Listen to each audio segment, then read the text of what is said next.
নমস্কার বন্ধু, আমি পিয়ালি। তোমরা দেখছো পিয়ালি কিচেন হাব। আজকের রেসিপি নিরামিষ সোয়াবিন আলু পটলের তরকারি। প্রথমে আলু, পটল, লঙ্কা, টমেটো কেটে নিলাম। নিয়ে বন্ধুরা আমরা আগে থেকে যে সয়াবিনটা নিয়েছিলাম সেটাও ভিজিয়ে রাখলাম। এবার কড়ায় তেল দিয়ে তেল গরম হলে পটলগুলো ভেজে তুলে নিলাম। এরপরে আলুগুলো দিয়েও একইভাবে ভেজে তুলে নিলাম।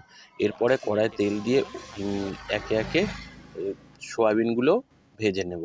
সয়াবিনগুলো ভাজা হয়ে গেলে সয়াবিন ভাজা তুলে নিয়ে ওর মধ্যে কড়ায় তেল দিয়ে গোটা জিরা ও তেজপাতা ফোড়ন দিলাম।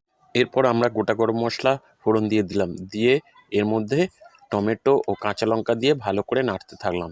এবার আগে থেকে ভেজে রাখা পটল আলুগুলো দিয়ে ভালো করে নাড়তে থাকলাম। এরপর সয়াবিন দিয়ে কাশ্মীরি লঙ্কা ও জিরের গুঁড়ো দিয়ে ভালো করে নেড়ে টেড়ে পরিমাণ মতো জল দিয়ে ফুটিয়ে স্বাদ মতো নুন দিয়ে ভালো করে ফুটিয়ে সিদ্ধ করে উপর থেকে গরম মশলা ছড়িয়ে নামিয়ে নিলাম। বন্ধুরা, আজকে আমাদের নিরামিষ recipe ready. Tata, good bye বন্ধু।